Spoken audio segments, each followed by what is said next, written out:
소리다!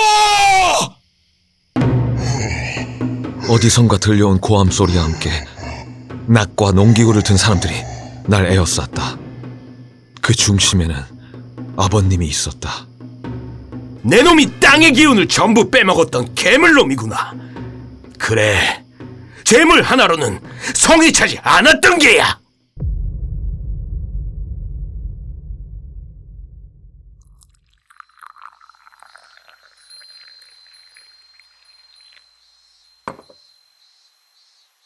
우리 집안의 식구로서 네 책임을 다할 준비가 되었느냐?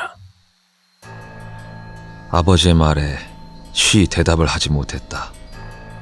절름발이 병신이라며 이름 한번 다정히 불러준 적 없던 아버지건만 이제 와서 자식된 돌이 집안의 도리를 찾으니 그럼요 아버지 소리가 간단히 나올 리 없었다. 하지만 아버지의 단호한 표정은 내 대답을 독촉했다. 예, 준비가 되었습니다. 이 대답이 내 목을 졸라 죽일 것이란 걸 모르진 않았으나 나에겐 거절할 용기도 그럴 만한 자격도 없었으니 별 도리가 없었다. 그래, 잘 생각했다. 우리 집안은 힘이 있고 그에 따른 책임을 져야 한다. 가여운 마을 사람들이 고통받고 있다. 이대로 가다간 얼마 버티지 못하고 죽어나가겠지. 무슨 일이 있어도 그것만은 막아야 한다. 우리 가문이 대대로 지켜오던 이 고을을 위해 네가 필요하다.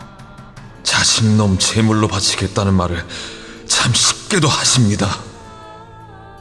마음 같아선 그리 역정이라도 내보고 싶었으나 속절없이 목구멍 속으로만 되새길 뿐 밖으로 내보내지는 못했다.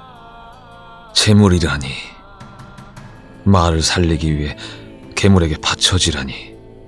죽는 것도 서러운데 일이 기괴하고 허망하게 가다니 기가 차서 화도 안 날 지경이었다. 아버지께서 내게 죽으라 하시는 것은 몇 달째 계속된 기근 때문이었다. 땅이 힘을 잃었는지 곡식은 연글지 못하고 짐승들은 갈수록 말라가 마을이 죽어가고 있었다. 아버지는 이 기근을 해결하겠다 나서셨다. 할아버지 댁에서 돈으로 사온 양반 이름 덕에 손바닥만한 고을 하나 덜렁 던져진 주제에 무슨 책임감에 정의감이 있으신 것인지 가진 재산 다 풀어가며 백방으로 손을 쓰더니만 어디선가 찾아온 기이한 장사치의 꾀임에 넘어가 버린 것이다. 구름 한 점 없는 날이건만 도롱이 같은 거적대기를 걸치고 범상치 않은 모습으로 찾아온 그는 담담한 어투로 산재물을 바쳐야 한다고 말했다. 뒷산에 괴물 한 마리가 자리 잡고 앉아 기운을 빨아먹고 있습니다. 이 일대의 기운을 다 먹고 나면 이제 마을을 덮쳐오겠지요. 그걸 막으려면 산 사람을 제물로 바쳐야 합니다. 어디서 굴러먹던 사기꾼인지는 알 수 없으나 무엇에 씌었는지 아버님은 그 터무니없는 말을 굳게 믿으셨다. 그럼 이제 제물될 자를 골라야 하는데 자리가 있으니 엄한 마을 사람 끌고 오진 못하겠고 그렇다고 생때 같은 친족들을 사지로 내모는 건 어림없으니 만만한 것이 눈에 가시 같던 나였을 것이다. 다리병신인 나 대신 후계자로 배다른 동생놈을 점치고 둔 지 오래였고 그걸 위해서는 거슬리는 내가 없어져 마땅했다. 내 그간 무심하기도 했으니 너만 마음이 선다면 네 어미를 극진히 보살피마. 여우 같은 놓친 내 같으니 본처임에도 제대로 된 사내조차 낳지 못한다며 첩에게 자리를 빼앗기고 평생 고생만 한 우리 어머님. 어머니만 걸고 넘어지지 않았다면 차라리 이 자리에서 혀를 깨물고 죽으면 죽었지. 있지도 않은 괴물에게 바쳐질 재물이 되겠다 나서진 않았을 것이다. 괴물이 재물을 받고 만족하여 떠난다면 보름도 되지 않아 땅의 기운을 되찾을 것입니다. 도롱이 놈은 내 속도 모르는지 뜬구름 잡는 소리로 연신 내 신경을 거슬렸다. 그 덕에 터무니없는 결정을 내린 아버지가 더욱더 미워 보였다. 막상 죽으려 하니 도저히 내키진 않았지만 방법이 없었기에 겉으론 숭고한 사람인 척 당당한 첫 연기를 하며 도롱이의 통솔하에 죽으러 가는 길에 첫걸음을 옮겼다.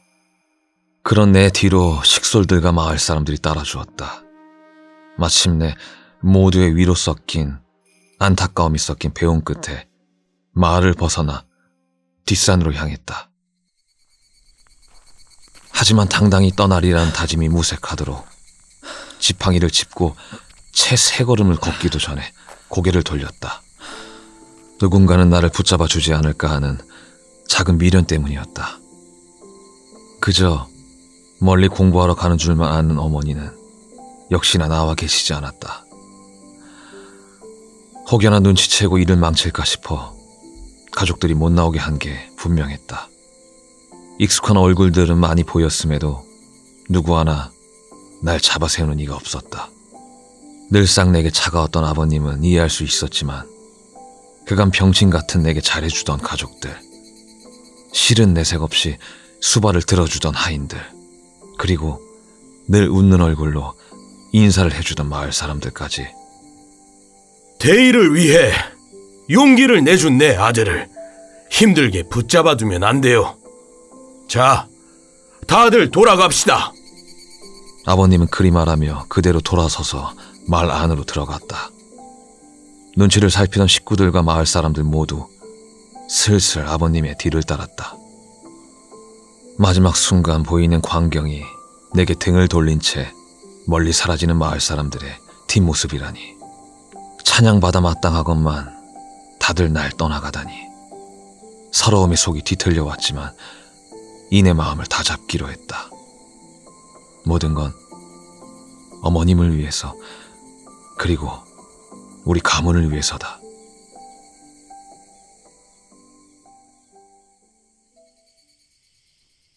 산길은 절름발이가 걷기에는 너무 길고 험했으나 죽으러 가는 길로는 너무도 짧았다. 도롱이가 일꾼들 너댓 명을 끌고 온 곳은 돌탑이 쌓여있는 공터였다. 일꾼들은 부지런히 움직여 돌탑 앞에 멍석을 깔고 날 거기에 앉혔다. 착잡하게 꿇어앉은 내 앞에 하얀 사발 하나가 놓여졌다. 한 번에 쭉 들이키시게 머리가 맑아지고 몸에 기운이 돌 것이니. 도롱이의 말에 사발을 내려다보았다. 시커멓게 일렁이는 모습이 아무래도 사약 같았으나 죽으러 왔으니 그리 놀라울 건 없었다. 오히려 재물이랍시고 칼에 베어 피칠갑이 되거나 몇 날 며칠 굶다가 아사하는 것보다는 나아 보였다. 어머니, 먼저 떠나는 불효막심한 소자를 용서하십시오. 만수무강하십시오. 속으로 어머니를 목 놓아 불러본 뒤 주저없이 사발을 들어올려 한 번에 들이켰다.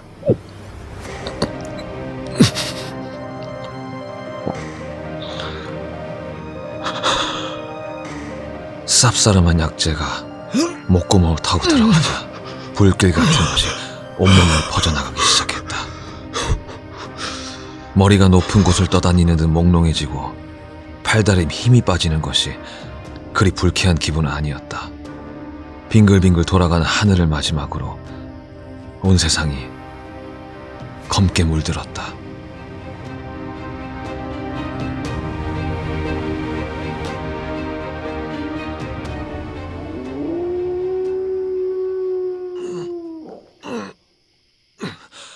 죽었나 싶었더니만 온몸이 쑤시는 것을 보니 그건 아닌 모양이었다.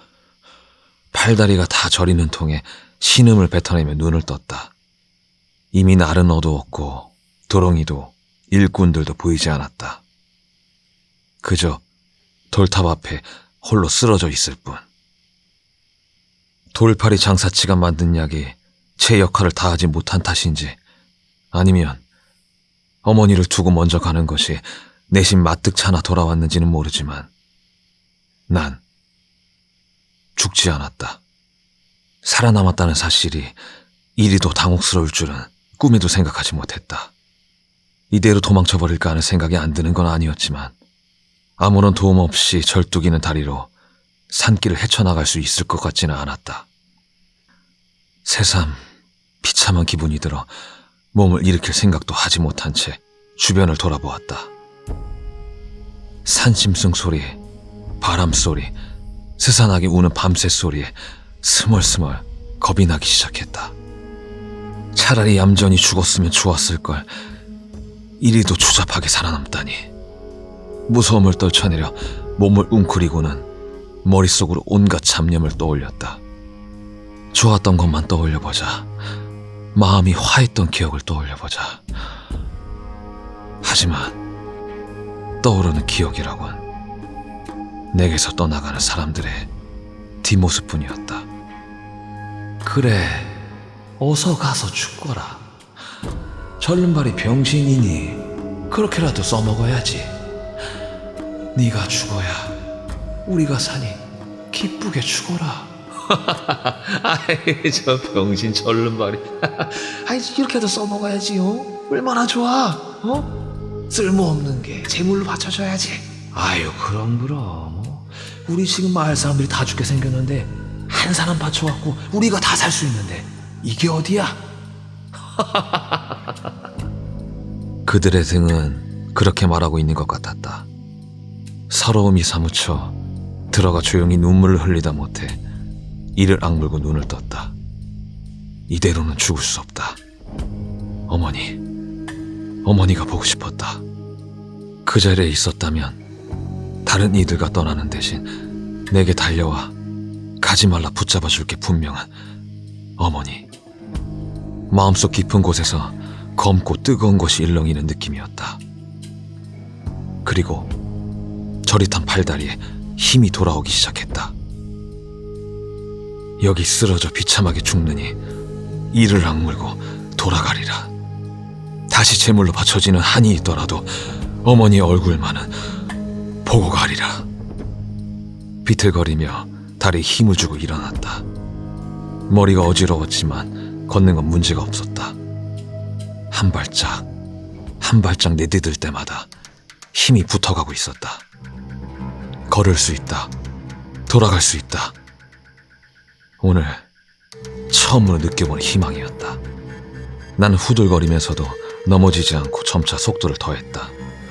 늘상 절뚝거리는 다리도 오늘만큼은 놀라우리 많지 가벼웠다. 오히려 움직일 때마다 몸에 기운이 들어오는 듯 신명나게 발을 놀릴 수 있었다. 올 때는 비틀거리며 죽어라 오른 산길이건만 지금에 와서는 비호처럼 뛰어내려갔다. 이런 기분은 처음 느껴보는 것이었다. 마을로 내려오는 건 그야말로 한순간이었다. 제일 먼저 어머님을 뵐 것이다. 멀쩡해진 이 두 다리로 어머님을 업어드리고 곧바로 아버님을 찾아가 당당히 정신을 차리셔야 한다 말할 것이다. 괴물 따위는 없으니 제대로 현실을 직시하라 말씀드리겠다. 마음속이 자신감과 용기로 가득했다.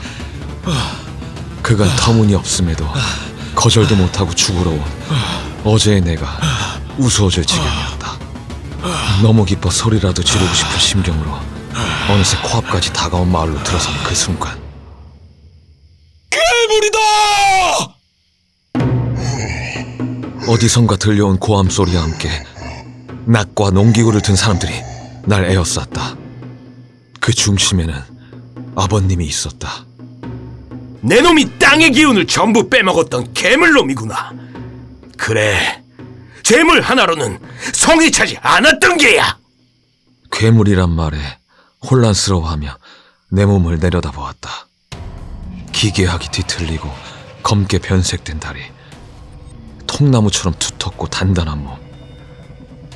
다급히 내려다본 손 역시 꼭 숯을 뒤집어 쓴 것 마냥 새까맣게 변해 있었고 돌로 마구 으깨놓은 것 마냥 뒤틀려 있었다. 도저히 사람의 몸이라고는 생각되지 않는 모습이었다. 아무래도 그 장사치의 약은 이를 위한 약인 듯했다. 심장을 도려내는 기분으로 내 피부치같이 바쳤건만 끝내 욕심을 부려 우리 마을 사람들마저 해하려 하니 내 도저히 용서할 수가 없구나.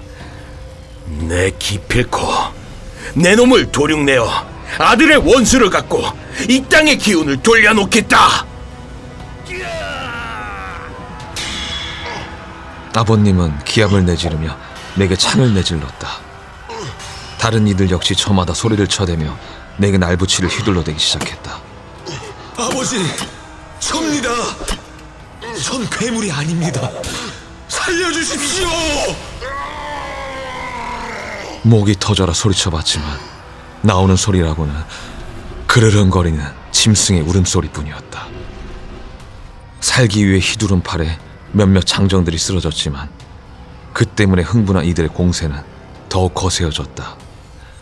낫에 베이고 창에 찔리고 칼에 베이길 수차례 수십의 성난 장정들을 나 따위가 버텨낼 도리가 없었다. 결국 아버님이 내지른 창에 가슴이 꿰뚫린 채 숨을 헐떡이며 쓰러졌다.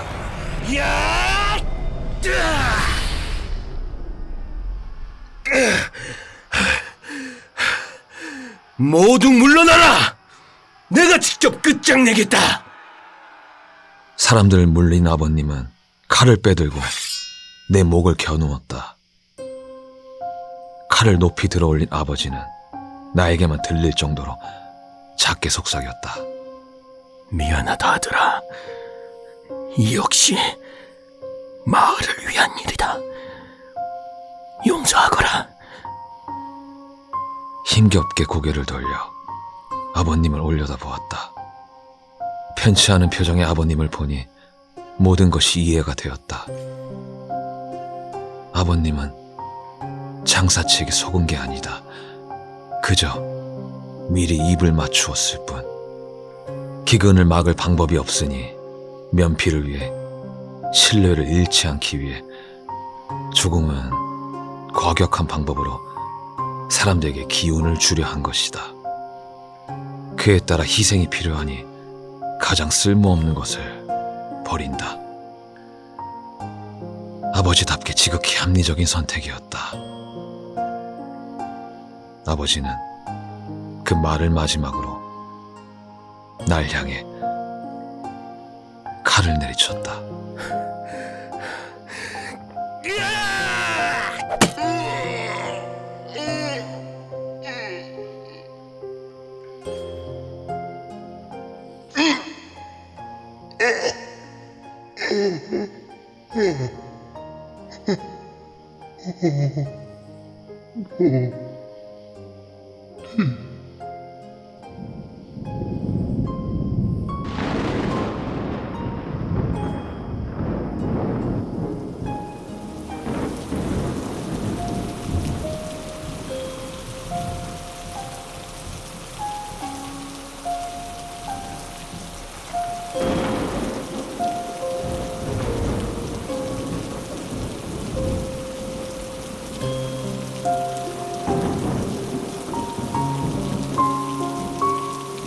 어머니,